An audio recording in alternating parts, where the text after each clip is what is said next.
Épilogue. Le soleil, moins ardent, l'éclair au ciel moins dense.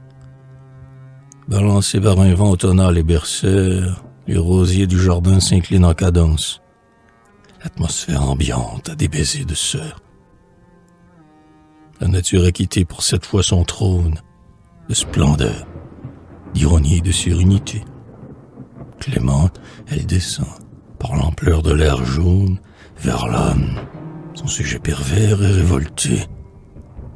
Du pan de son manteau que l'abîme constelle, elle daigne essuyer les moiteurs de nos fronts. Et son âme éternelle et sa forme immortelle donnent calme et vigueur à nos cœurs mous et prompts.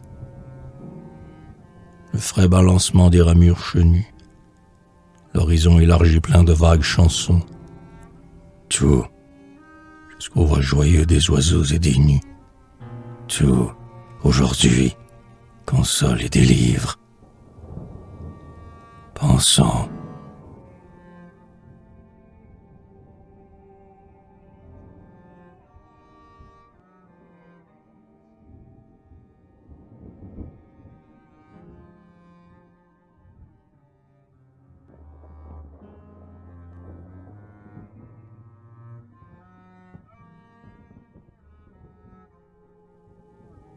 Donc, c'en est fait.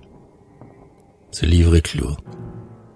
Chères idées qui rayaient mon ciel gris de vos ailes de feu, dont le vent caressait mes tempes obsédées, vous pouvez revoler de vers l'infini bleu. Et toi, vers qui tintait, et toi, rime sonore, et vous, rythme chanteur, et vous, délicieux, souvenir, et vous, rêve, et vous encore, image qu'évoquait mes désirs anxieux. Il faut nous séparer, jusqu'au jour plus propice où nous réunira alors notre maître. Adieu, adieu, doux compagnon. Adieu, charmant complice. Vous pouvez revoler de vers l'infini bleu.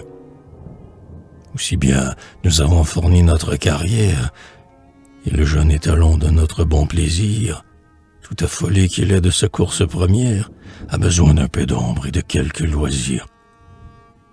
Car toujours nous t'avons fixé, oh, pas ici. Notre astre unique est notre unique passion, ayant seul pour guide des compagnes choisies, mûres, et nous méfiant de l'inspiration.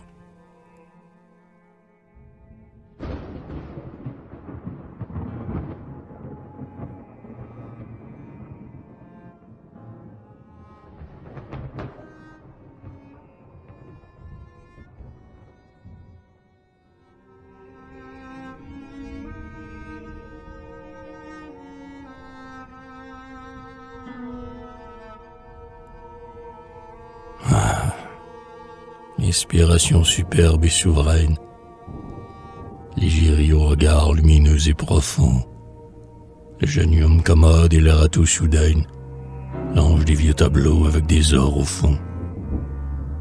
La muse, dont la voix est puissante sans doute, puisqu'elle fait d'un coup dans les premiers cerveaux, comme ces pissenlits dont s'émaille la route, pousser tout un jardin de poèmes nouveaux.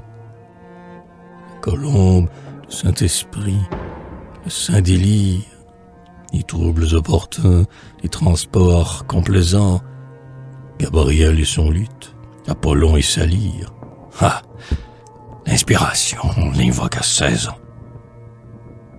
C'est qu'il nous faut à nous, les suprêmes poètes, qui vénérons les dieux et qui n'y croyons pas. À nous dont nul rayon n'auréola les têtes, dont nulle Béatrix n'a dirigé les pas. À nous qui ciselons les mots comme des couples et qui faisons des vers imiter froidement.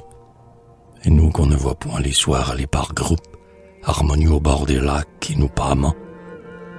C'est qu'il nous faut à nous, c'est, aux lueurs des lampes, la science conquise et le sommeil dompté. C'est le front dans les mains du vieux Faust des estampes. C'est l'obstination et c'est la volonté. C'est la volonté sainte, absolue, éternelle, cramponnée au projet comme un noble condor, au flanc fumant de peur d'un buffle, et d'un coup d'aile emportant son trophée à travers les cieux d'or. Ce qu'il nous faut à nous, c'est l'étude sans trêve, c'est l'effort inouï, le combat non pareil. C'est la nuit, l'âpre nuit du travail, d'où se lève, lentement, lentement, l'œuvre, ainsi qu'un soleil. Libre à nous inspirer, cœur qui noyade en flammes, d'abandonner leur être au vent comme un bouleau. Pauvres gens, l'art n'est pas d'éparpiller son âme.